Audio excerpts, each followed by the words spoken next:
বসে আছেন হিন্দু ভাইয়েরা, সনাতন ধর্মের মানুষ, সবাই মিলে একটু জগন্নাথ দেবের জয়ধ্বনি দেবেন।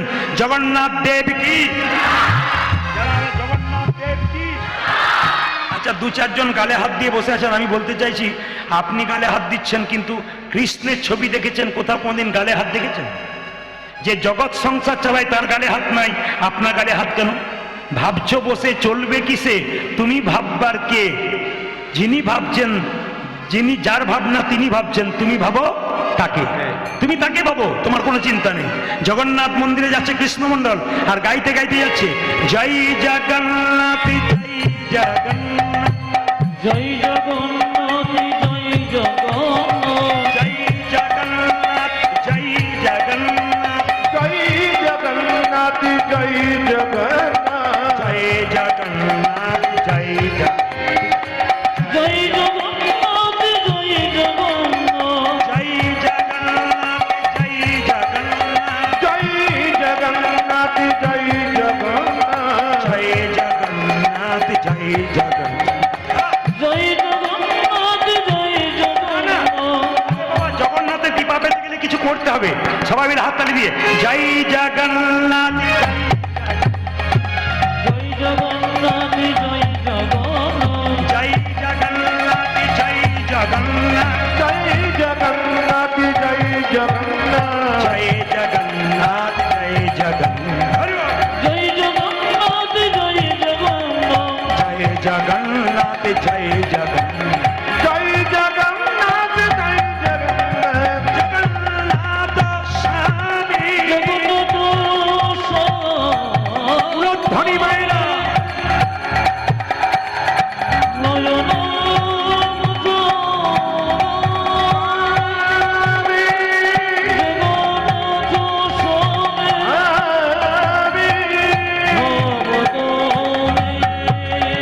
জয় জগন্নাথ জয় জগন্নাথ জয় জগন্নাথ জয় জগন্নাথ জয় জগন্নাথ জয় জগন্নাথ জয় জগন্নাথ জয় জগন্নাথ কমিটির যারা আছেন, আসতে কমিটির যারা আছেন তারা কি শ্রোতাদেরকে 9টার সময় কীর্তন, আসতে শ্রোতাদেরকে 9টার সময় কীর্তন বলেছিলেন? আমি প্রথম এসে বললাম ফাঁকা ফাঁকা কেন, সব জায়গায় এত ভিড় হয়, ফাঁকা কেন? এখন দেখছি আসর পরিপূর্ণ, মানে আপনার 9টায় টাইম দিয়ে বসে আছেন। কি করবেন, উপায় নেই, ওনাদের 1 ঘন্টা কমে গেল, কি করবেন? সবাই মিলে মায়েরা জগন্নাথ দেব কি, জগন্নাথ দেব কি। বাবা এই দিকে তাকাবেন, দেখুন চাওয়াটা দেখুন।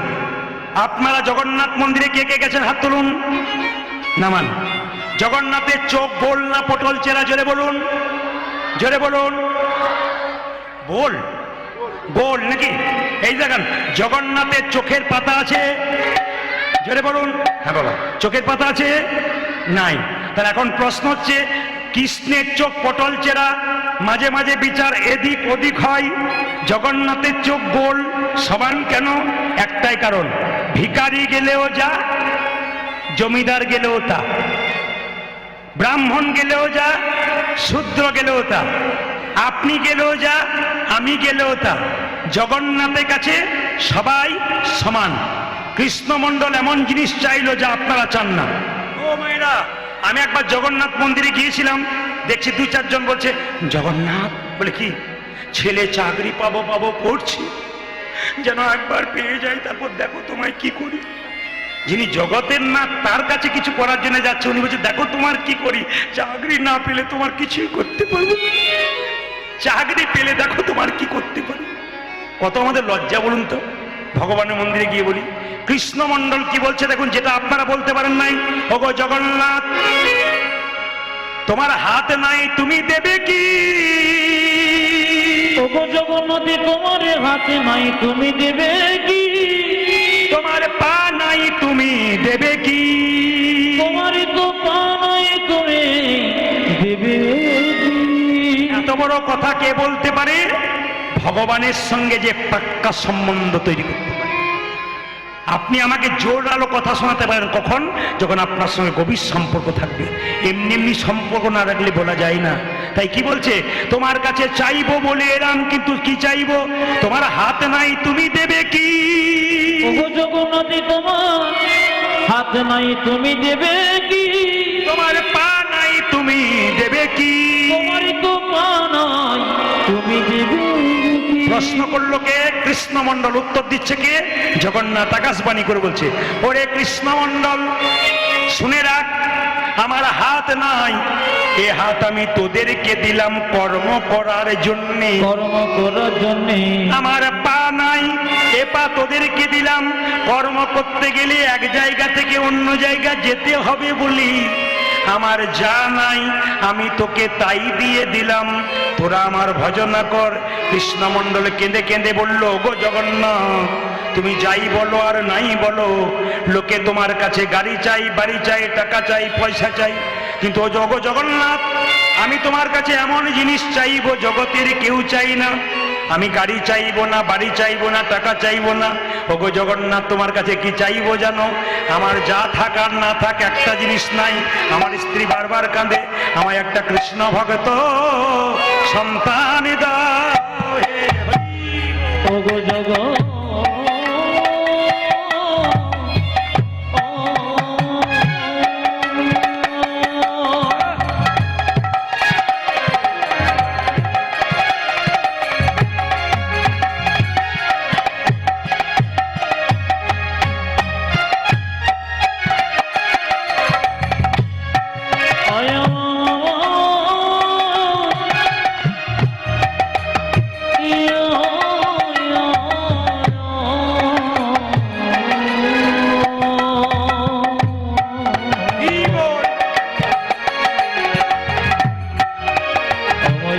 কৃষ্ণ ভক্ত সন্তান দাবে। এই অভিলাষ আমার মনে, কৃষ্ণ ভক্ত সন্তান দাও হে। এই অভিলাষ আমার মনে, যেন প্রাণ ভরে নাম গাইতে পারি। এই অভিলাষ আমার মনে, যেন প্রাণ ভরে নাম গাইতে পারি। এই অভিলাষ আমার যেন মনে, প্রাণ ভরে নাম গাইতে পারি। একটা কৃষ্ণ ভক্ত সন্তান দাও হে। এতদিন জগন্নাথ মন্দিরে গেলেন, কিছু মনে করবেন না মায়েরা। জগন্নাথ মন্দিরে যে প্রসাদ তৈরি হয় ভালো করে তাকিয়ে দেখবেন, উনানের উপরে একটা হাঁড়ি, তারপরে হাঁড়ি, তারপরে হাঁড়ি, তারপরে হাঁড়ি। আশ্চর্য হবেন, আমরা ভাবি কি প্রথম হাঁড়িতে প্রথমে রান্না হবে, তারপর শেষে। কিন্তু আশ্চর্য ঘটনা এইটাই যে সবচাইতে ওপরের হাঁড়িটা প্রথমে রান্না হয়, তারপর নিচে নিচে নিচে করে শেষে নিচেরটা হয়। এটা হচ্ছে আশ্চর্যের ব্যাপার। জগন্নাথ মন্দিরে কোনো চাপা কলের জল ব্যবহার করা হয় না, দেখবেন ইন্দারার জল ব্যবহার করা হয়। কোনো গুঁড়ো মশলা ব্যবহার করা হয় না, শিলনোড়াতে যে আপনারা বাটেন, আগে বাটতেন সেই মশলাই ব্যবহার করা যায়। এই জগন্নাথের বিরাট মাহাত্ম্য আছে, যদি ব্যাখ্যা করা যায় তাহলে অনেক সময় বেড়ে যাবে। শুধু টাচ দিয়ে গেলাম। জগন্নাথ মন্দিরে কৃষ্ণমণ্ডল বলল, আমাকে কৃষ্ণ ভক্ত সন্তান দাও। আমি আজকে ঝিঙ্কির হাটে এসে এইটাই বলে গেলাম আপনাদের হরিবাসরে যতজন কীর্তন শুনতে এসছেন, প্রভুর কাছে প্রার্থনা করলাম আপনাদের বাড়ি বাড়ি যেন একটা করে কৃষ্ণ ভক্ত সন্তানের জন্ম হয়। প্রশ্ন করলেন, প্রদীপবাবু ইঞ্জিনিয়ার ছেলে চাইলেন না, ডাক্তার ছেলে চাইলেন না, কেন কৃষ্ণ ভক্ত সন্তান চাইলেন? আমি কেন চাইলাম মায়েরা ভালো করে শুনে নেবেন। সচিমাতা নিমাইকে বলেছিল, নিমাই তোর বাবার পিণ্ডটা দিয়ে আয়। নিমাই বলেছিল, মা পিণ্ড দিলে কি হয়? সচিমাতা বলেছিল, পিণ্ড দিলে 7 বংশোদ্ধার হয়। নিমাই বলেছিল, মা পিণ্ড দিলে 7 বংশোদ্ধার হয়। কোনো বংশে একজন কৃষ্ণ ভক্ত সন্তান জন্ম নিলে তার 7 বংশ নয়, তার 14 বংশ উদ্ধার হয়ে যায়। তাই আমি চাইবো আমাদের প্রত্যেকটা হিন্দুর পরিবারে একটা করে কৃষ্ণ ভক্ত সন্তান জন্ম হোক। কিন্তু অপরাধ নেবেন না, আমাকে পরশু তারিখে আপনাদের জেলাতেই একজন ভক্ত আমার প্রতি জায়গায় কীর্তন শোনে এসে আমাকে বলছে, প্রদীপবাবু আপনাকে একটা সুখের কথা বলতে আসি। বলে কি? আমি খুব সুখী। বললাম, সবাই তো দুঃখী, বলে আপনি সুখী বলছেন কেন?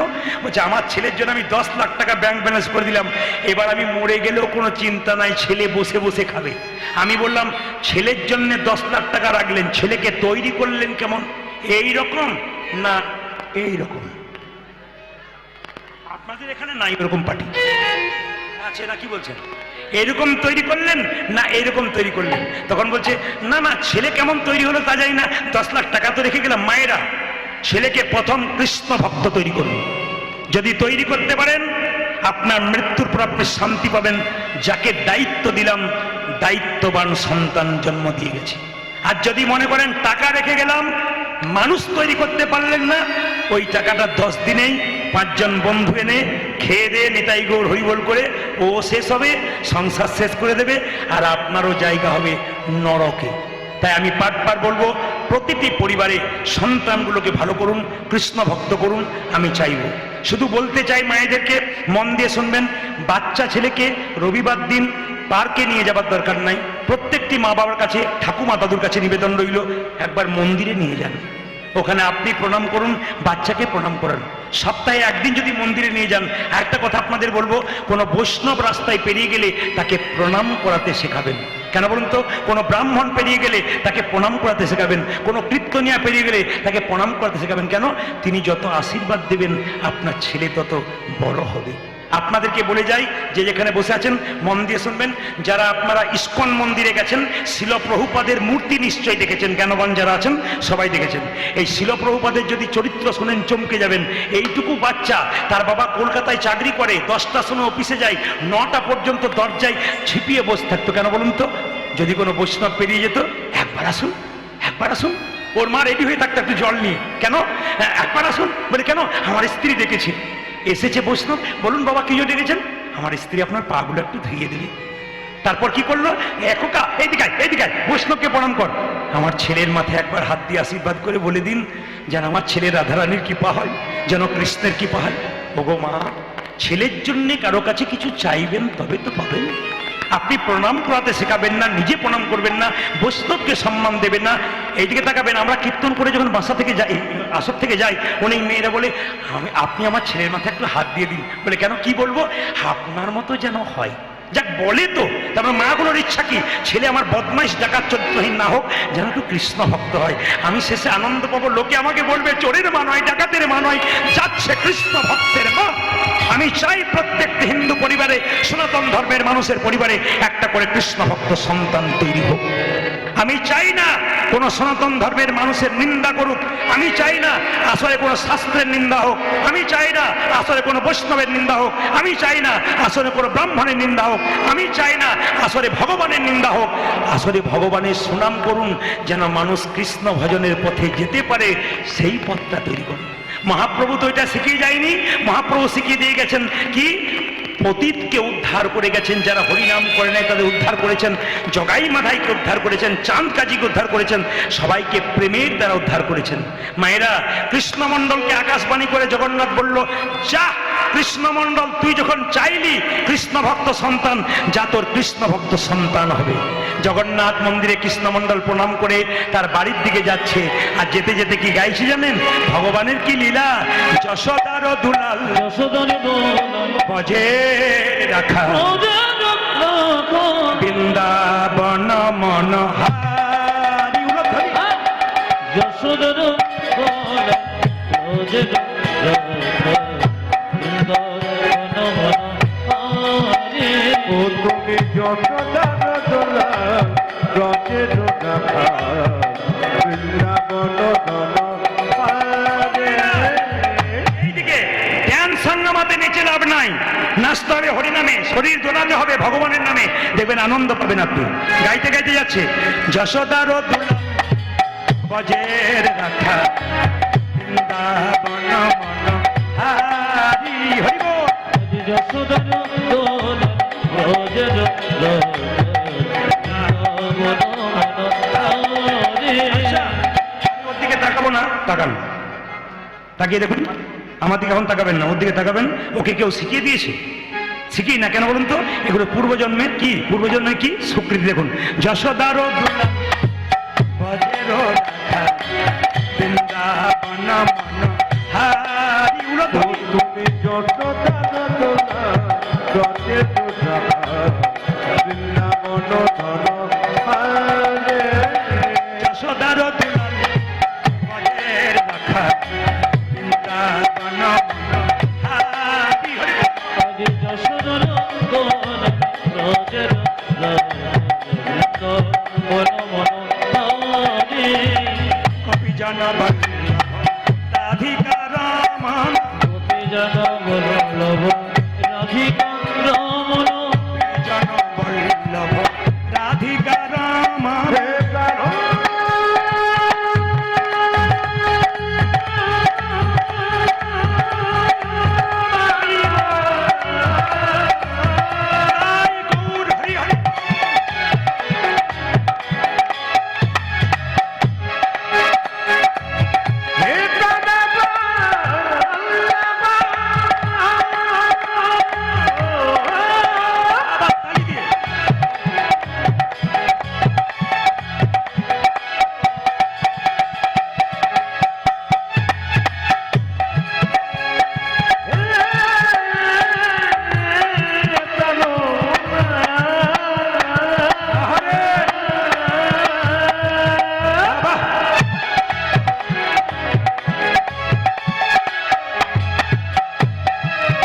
হে প্রাণ বল্লভ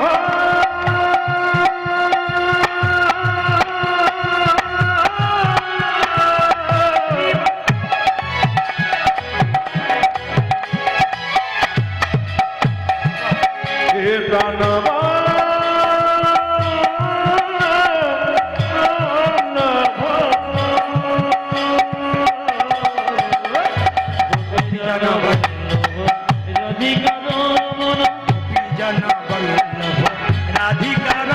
আমার গোপে জন বল্লভ রাধিকা রমণ মনোহরি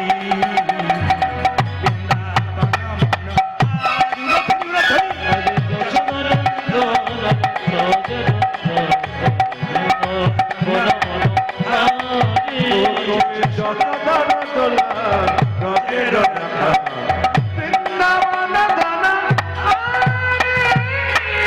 জগন্নাথ দেব কি জগন্নাথ দেব কি জগন্নাথ দেব কি আপনাদের দারুণ জিনিস শিখিয়ে যাই কাজের চাপে কেউ কেউ তীর্থস্থানে যেতে পারেন না পয়সা থাকলে অনেকে যেতে পারে না কাজের চাপে অনেকে আবার পয়সা থাকে না বলে যেতে পারে না যদি কেউ তীর্থস্থানে যেতে না পারেন তবে কিছু কিছু কাজ করলে তীর্থস্থানের ফল পাবেন যে যেখানে আছেন মন দিয়ে শুনবেন প্রথম কাজ কি আপনাদের ঝিঙ্কি হাটে কোনো ব্যক্তি গয়াকাশী বৃন্দাবনে গেছে আপনার পাশের বাড়ি কিংবা পাড়াতে জানতে পেরে গেলেন আপনি গিয়ে তাকে একটি প্রণাম করলেন যদি আপনার চাইতে বয়সে বড় হয় তিনি আপনার মাথায় হাত দিলেন আপনি কিন্তু কিছুটা তীর্থস্থানের ফল পেয়ে গেলেন মায়েরা আপনার বান্ধবী সে জগন্নাথ মন্দিরে গেছে গিয়ে একটু আলিঙ্গন করলেন ভাইয়েরা আপনার বন্ধু জগন্নাথ মন্দিরে গেছে কিংবা গয়াকাশী গেছে গিয়ে একবার আলিঙ্গন করি আলিঙ্গন করলেন কিছুটা ফল পেলেন তিন বাচ্চা ছেলেরা মায়ের কোলে যায় আপনারা বাচ্চাকে একটু কোলে নিয়ে আদর করলেন আপনি কি পেলেন জগন্নাথ দর্শন কিংবা তীর্থস্থানে ফল পেলেন আর একটা কাজ করলে কিন্তু আপনারা ভালো ফল পাবেন সেটা আপনাদের ঝিঙ্কিয়াটে অনেকেই করে আমি হাত তুলতে বলবো যারা করে একাদশী সমস্ত তীর্থের ফল তার কাছে এসে হাজির হয় একটু হাত তুলবেন আপনারা কারা কারা একাদশী পালন করে আমি একটু দেখে নি ক্যামেরার মাধ্যমে উঠছে আপনাদের হাত সত্যিকারে বলুন না ভাই দু চারজন বলছে সবাই তো তুললো দাদা আমাকে বেকার বললেন আমি তুলতে পারলাম না কারণ আমি যে না খেয়ে থাকতে পারি না আমার পেটে আগুন জ্বলে খালি খাবার জন্য একাদশীর কথা বলবেন না যা বলবেন বলবেন তাকান তাকান এদিকে তাকান যারা হাত তুললেন একাদশীর জন্যে যারা তুলতে পারলেন না তাদের জন্যে বলবো একাদশী করবেন আপনার জন্যে নয় আপনার ছেলের মঙ্গলের জন্য একাদশী করবেন আপনার জন্য নয় আপনার সংসারের মঙ্গলের জন্য যে যেখানে বসে এইদিকে এইদিকে একাদশী ছেলে না মেয়ে জোরে বলুন ছেলে না মেয়ে জোরে বলুন মেয়ে আপনারা কি বলছেন ছেলে মেয়ে এখন জেনে নিন একাদশী ছেলে না মেয়ে ভগবান বিষ্ণু একটা অসুরের সঙ্গে 100 বছর যুদ্ধ করছিল অসুরটা বিষ্ণুর সঙ্গে যুদ্ধ করতে করতে ভগবান বিষ্ণু চালাকি করে একটা গুহার মধ্যে ঢুকে গেল অসুর মনে মনে ভাবলো এই বিষ্ণু এবার তুমি হারলে তুমি গুহায় ঢুকলে এবার তোমায় মারবো যে না বিষ্ণুকে মারতে গেছে অমনি বিষ্ণু শরীর থেকে একটা অপূর্ব জ্যোতি বেরিয়ে এসছে জ্যোতি থেকে একটা সুন্দরী রমণীর জন্ম ভগবান বিষ্ণু শরীরে জ্যোতি থেকে সুন্দরী রমণীর জন্ম হলো সে কি করলো ওই অসুরের মস্তকটাকে ছেদন করে দিল সঙ্গে সঙ্গে বিষ্ণু বলল বারে মেয়ে আমি যার সঙ্গে 100 বছর যুদ্ধ করে পারলাম না তুই তাকে মেরে ফেললি মেয়েটি কেঁদে কেঁদে বলল প্রভু আপনার ক্ষমতায় আমি ক্ষমতা পেয়েছি আপনার শরীর থেকে জন্ম পেয়েছি আমাকে অপমান করছেন কেন আপনার জন্যই তো মারতে পারলাম বলো প্রভু তুমি আমাকে কোন জায়গাতে রাখবে আমার কি নাম দেবে ভগবান বিষ্ণু বলল তোর নাম রাখলাম আজ থেকে একাদশী বেশ বেশ বেশ খুব ভালো কথা আমার নাম রাখলে একাদশী কিন্তু আমার লাভ কি হবে ওই যে তোর মধ্যে যারা প্রবেশ করবে তারা সমস্ত তীর্থের ফল লাভ করবে সমস্ত ভক্তিমতী মায়েদের সমস্ত দাদা ভাইদের যারা আছেন আমার আড়ালে যারা আমাকে দেখতে পাচ্ছেন না আপনারা হয়তো দেখতে পাচ্ছেন না সুন্দর বসতে পেয়েছেন প্রচুর দূর পর্যন্ত প্রচুর ছেলে মেয়েরা দাঁড়িয়ে আছে অনেক দূর পর্যন্ত অনেক অনেক অন্ধকারে দাঁড়িয়ে আছে এই পাশেও প্রচুর দাঁড়িয়ে আছে তারা কানে শুনে নেবেন একটু মন দিয়ে শুনে নিন যেখানে বসে আছেন মুসলিম সমাজে 30 দিন রোজা রাখা হয় ভোর 4টের সময় খায় সন্ধে 6টার সময় খাই, সারাদিন বসুন, সারাদিন থুতু গেলে না। আর আমাদের দেখবেন, আপনাদের ঝিঙ্কি হাটে নয়, আমাদের কোনো মেয়ে যদি একাদশী করে না, ও দেখবেন দরজাতে বসে থেকে সারাদিন পাড়ার লোকে বলে, দিদি তুমি আজকে দরজায় বসে আছো, ওই যে আমার একাদশী। মানে জানাবার জন্য, তা দরজায় কেন বসে আছো? ছেলে গেছে বাজারে, ফল আনতে বলেছি, আমি নেই, খিদেই পেট জ্বলছে। মানে ও একাদশীতে কি? আবার আমাকে অনেকে জিজ্ঞেস করে, দাদা একাদশীতে কি কি খেতে পাই? কত সুন্দর উত্তর আমাকে জিজ্ঞেস করে যে কি কি খেতে, মানে খাবার কথা আগে খেতে। শুনে রাখুন, একাদশীর দিনে যে যত মুখ ঝুটা কম করতে পারবে তার একাদশীর ফল হবে। মানে যে যত কম খেতে পারবেন একাদশীর দিনে তার তত লাভ। একাদশীর দিনে খাওয়ার চিন্তা নয়, একাদশীর দিনে 3টে শর্ত করবেন। খারাপ কিছু দেখবো না, খারাপ কিছু বলবো না, খারাপ কিছু ভাববো না। এই চেতনা যদি জাগে, আপনি মানুষ হয়ে যাবেন। মায়েরা, একাদশীর দিনে 5টা জিনিস খাওয়া যায় না, গুনে নিন। চাল থেকে যা জিনিস হয় খেতে পাবেন না, গম থেকে যা তৈরি হয় খেতে পারবেন না, জব থেকে যা তৈরি হয় খেতে পারবেন না, সরিষা থেকে যে তেল তৈরি হয় খেতে পাবেন না, বিভিন্ন জাতীয় ডাল আপনি খেতে পাবেন না। প্রশ্ন করবেন, যদি কেউ নির্জলা একাদশী করতে পারে উত্তম একাদশী। যদি কেউ বলতে পারেন আমার গ্যাসের প্রবলেম আছে, আমি নাও থাকতে পারি, রোজার মতো নয়, রোজাতে কত কঠিন ব্যাপার, কিন্তু তবু দেখুন আমাদের হিন্দুদের কত সহজ করে দিয়েছে, তবু আমরা পাচ্ছি না। এটা আমাদের, ওদের তো 30 দিন, আর আমাদের 12 মাসে কটা দিন? 24 দিন। মাসে দুটো করে একাদশী হলে কটা হয়? 24টা হয়। তাতে আমরা 15 দিন পর পর পাচ্ছি না, খালি খাবারের সঙ্গে। আবার দেখবেন ছোট ছোট বাচ্চারা মুসলিমদের মায়েদেরকে জিজ্ঞেস করে, মা রোজা রাখবো? তখন বলে, রাখ রাখ, আল্লাহ তোর বরকত করবে। আর আমাদের ছেলেরা যদি মাকে বলে, মা তুমি একাদশী করছো, ভাত খাবো না ফল খাবো, চুপ কর, ডাক্তার বলেছে খালি পেটে থাকতে বারণ করেছে, মরবি, বুড়ো বয়সে করবি। মানে এই জন্য তো হিন্দু ধর্ম ধ্বংস হচ্ছে না। কি বলছেন? আমরা তো তৈরি করে দিচ্ছি, আগামী প্রজন্ম শিখবে কি করে? আপনার কাছে শিখবে। ও মায়েরা, বাঘিনী সাঁতার শেখায় বাচ্চাদের।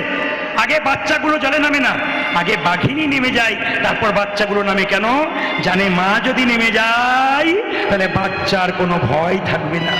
আপনারা মা হয়েছেন ধর্মের পথে, আপনি যদি না এগোতে পারেন আপনার বাচ্চা ধর্ম শিখবে না, শেষে আপনাকে বৃদ্ধাশ্রমে রাখবে। আপনি তখন দায়ী দেবেন, এমন খারাপ ছেলে জন্ম দিলাম। খারাপ ছেলে আপনি জন্ম দেন নাই, খারাপ আপনি নিজে তৈরি করেছেন। তখন আপনি নিজের গালে চড় মারবেন, ওকে মেরে কোনো লাভ নাই, ওকে কথা বলে, কারণ আপনি তৈরি করে দিয়েছেন।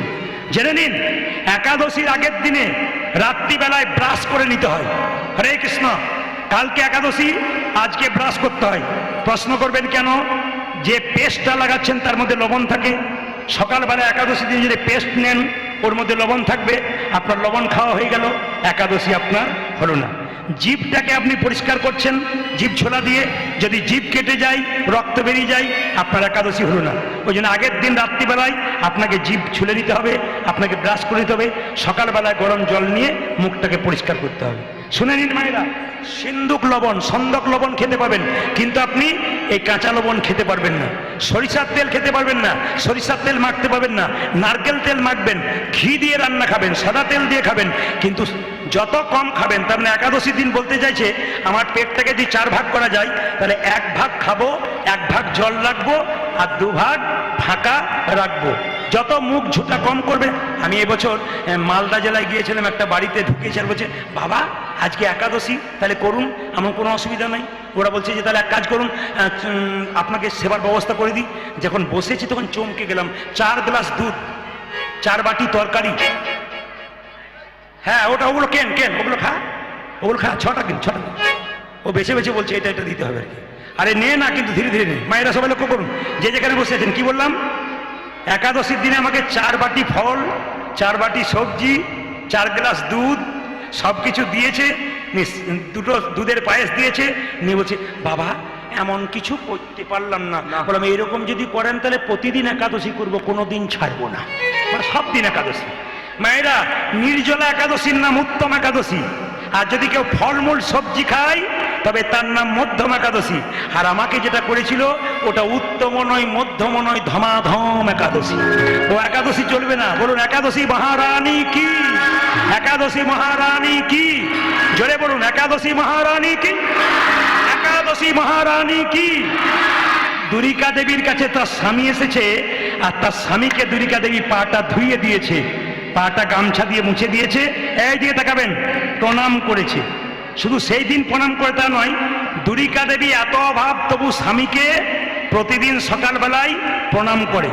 অপরাধ নেবেন না, এতজন মায়েরা কীর্তন শুনতে এসছেন, কে কে সকালবেলায় স্বামীকে প্রণাম করেন হাত তুলে দেখান, তুলুন দেখান, তুলুন তুলুন তুলুন। দাদা ভাইয়েরা মনে মনে হচ্ছে এতদিন পরে আপনি আমাদের হয়ে বললেন কেউ। এই দিকে তাকাবেন, সকালবেলায় স্বামীকে প্রণাম, এইদিকে স্বামীকে প্রণাম করতে হয়। পরশু তারিখে যেখানে গাইছিলেন একটা মেয়ে এসে বলছে, দাদা সব কথা আপনার রাখতে পারলাম, এটা পারলাম না কেন? আমার বাবার কান মূলে 10 লাখ টাকা নিচে প্রণাম আমি করব না। সে একটা দামি কথা বলতো। আমি আপনাদের বলে রাখি, আজকে কীর্তন শুনে কাল সকালবেলায় সবাই স্বামীকে প্রণাম করবেন পা ছুঁয়ে, আর দাদা ভাইয়েরা সব পাগুলো একটু ধুয়ে মুছে শোবেন, আপনাদের কাল সকালে প্রণাম হবে আর কি। হ্যাঁ হ্যাঁ, আমি বলে দিই, শাস্ত্রের কথা বলবো, শুনতে নারকেলের মতো, ভেতরে শ্বাস জল। আপনার স্বামীর সঙ্গে আপনার কি সম্পর্ক, একটু হ্যাঁ হু দেবেন। আপনার স্বামী আপনার গুরু হয়, জোরে বলুন, আরো জোরে বলুন, দাদারা শুনুক, জোরে বলুন, গুরু হয়। দাদারা বলছে কি যে হয়, রচনা হয় না গুরু হয়। রচনা মানে বুঝতে পারছেন তো কি যে হয়, আর আপনি আমি ছাড়া কেউ বুঝি না। আর আপনার স্বামী আপনার দেবতা হয়, জোরে বলুন, দেবতা হয়। কেউ কেউ হ্যাঁ হ্যাঁ বলছে, কেউ আবার। আপনার স্বামী আপনার দেবতা হয়, আপনার স্বামী আপনার রোগের ওষুধ হয়। যাকে আপনাদের সাহসের ধন্য, যে অন্য জায়গাতে একবার বলার পর চুপচাপ মুখ দিয়ে থাকে আর বলে না, আর সবে হ্যাঁ দিচ্ছেন। আপনার ছেলে, আপনার স্বামী আপনার বাবা হয় না? না না, হাসবার ব্যাপার না, এখনো বুঝিয়ে দেবো, তখন আপনারা বলবেন ঠিক বলছে। এইদিকে আপনার স্বামী আপনার ভাই হয়। 2-4 জন মা মনে মনে ভাবছে হয় বোধহয়, বোধহয় হয়। আপনি যখন বলছেন তখন হয়। আপনার স্বামী আপনার, এই যে দেখান, আপনার স্বামী আপনার ভাই হয়, আপনার স্বামী আপনার ছেলে হয়। কখন হয়? তাকাবেন, ধীরভাবে তাকাবেন। বিষ্ণুপ্রিয়াকে নিমাই বলেছিল, প্রিয়া তুমি বাপের বাড়ি চলে যাও সন্ন্যাস নেবার আগে। বিষ্ণুপ্রিয়া বলেছিল, স্বামী এটা কি বাপের বাড়ি নয়? তুমি আমার বাবা, তুমি আমার ভাই, তুমি আমার ছেলে, তুমি আমার বন্ধু, তুমি আমার ইহকাল, তুমি আমার পরকাল। নিমাই বলছে, আমি এত বড় পণ্ডিত, লোকে বলে আমি জানতে পারলাম না স্বামী কখন বাবা হয়, স্বামী কখন ছেলে হয়, স্বামী কখন ভাই হয়, তুমি জানলে কি করে? বিষ্ণুপ্রিয়া বলল, শোনো, তুমি যেমন পণ্ডিত, আমিও পণ্ডিতের মেয়ে। আমার বাবার নাম সনাতন মিশ্র, আমি বাবার কাছ থেকে শিখতে পেরেছি স্বামী কখন বাবা হয়। নিমাই বলল, বুঝিয়ে দাও। বিষ্ণুপ্রিয়া বলছে, তবে শোনো, স্বামী কখন বাবা হয়? অন্নদানে পিতা সম, প্রতিদানে পতি।